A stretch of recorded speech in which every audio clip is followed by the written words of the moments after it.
quem vai se beneficiar verdadeiramente? É a população? São os empresários? É o governo? Ou deveria ser, de forma uníssona, o Brasil? Perfeito. Joaquim, para poder até contextualizar a resposta, é interessante a gente entender que no Brasil, pagar tributos carrega consigo um sentimento meio negativo, né? Eu gosto de dar o exemplo do meu pai, né? Assim que eu me formei, eu fui ser contador da empresa do meu pai, né? E sempre que eu mandava uma guia de um imposto para ele pagar, ele mandava para mim uma mensagem assim, ó: o que é que eu fiz de errado? Porque na cabeça dele, se ele tinha que pagar imposto é porque alguma coisa de errado ele tinha feito. Então, existe sempre essa associação com algo punitivo. E você explicou bem por quê, né? Porque nós temos uma questão de necessidade de retorno que muitas vezes não é alcançado. Por que eu estou trazendo essa contextualização inicial, né? Porque quando a gente pensa em carga tributária, nós temos sempre que associar ao retorno social do tributo. Porque, assim, se você pegar os países nórdicos, são os países com a maior carga tributária do mundo. E eu li um estudo da tributação na Finlândia que mais de 90% da população paga tributos de forma satisfeita, eles se sentem felizes de pagar tributos. Por que isso acontece? É simplesmente porque eles se alegram em dar parte da sua riqueza para o Estado? Com certeza não é por isso. É porque existe um equilíbrio entre aquilo que ele está oferecendo à sociedade e o que ele está tendo de retorno. Quando nós pensamos sobre o contexto da reforma tributária, do ponto de vista da transparência, um dos principais pontos, e que foi muito baseado no modelo canadense que o Brasil adotou, é a questão da tributação por fora. Você chegar e hoje ser o seguinte: vou comprar essa caneca. Quanto é que ela custa? R$100? Tá, R$100 mais o tributo.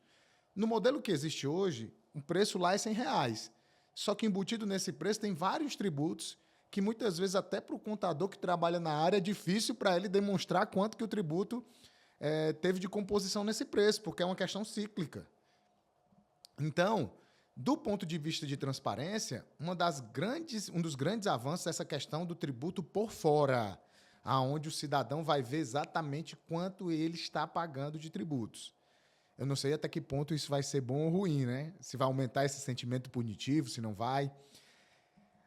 Só que isso nos traz também, até por uma questão de ética e bom senso, um debate muito substancial sobre essa carga. Porque muito se ventilou aí, nós vamos ter o maior IVA do mundo, vai ser mais de 27%. Tá, e quem é que diz que você não paga mais de 27% hoje? Na maior parte dos produtos que você consome, você paga 40%, 50%. Existem produtos aí que são considerados altamente industrializados, você paga 70%. Então, a carga tributária brasileira ela já é muito alta.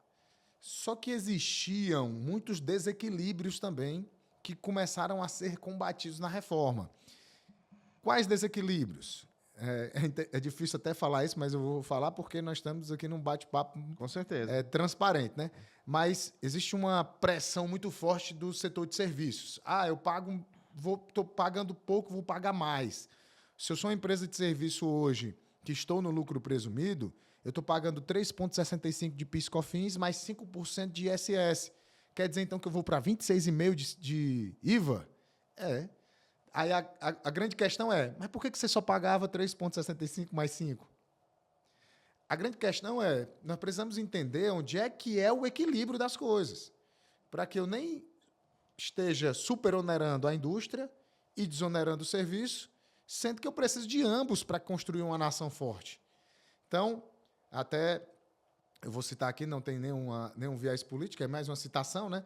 Paulo Guedes dizia muito isso, né? Se todos pagarem, todos podem chegar a pagar menos. Então, é a busca por esse equilíbrio, essa equidade no que diz respeito à distribuição do que se paga, que a reforma está se propondo. É interessante se você colocou, porque durante a discussão da reforma tributária, eu me lembro de um debate, de uma audiência pública no Congresso, em que se levantou a expectativa de sonegação no país.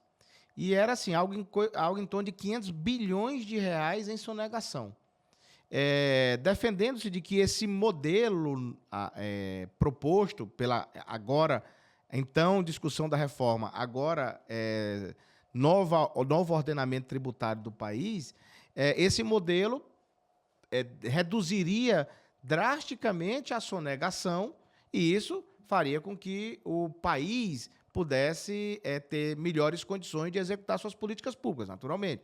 Se diminui a sonegação, é natural de que aí vai todos estarem pagando impostos devidamente. E, aliás, você traz um tema que vamos fugir um pouquinho aqui da parte técnica para dizer o seguinte: pagar imposto não é só uma obrigação legal, né?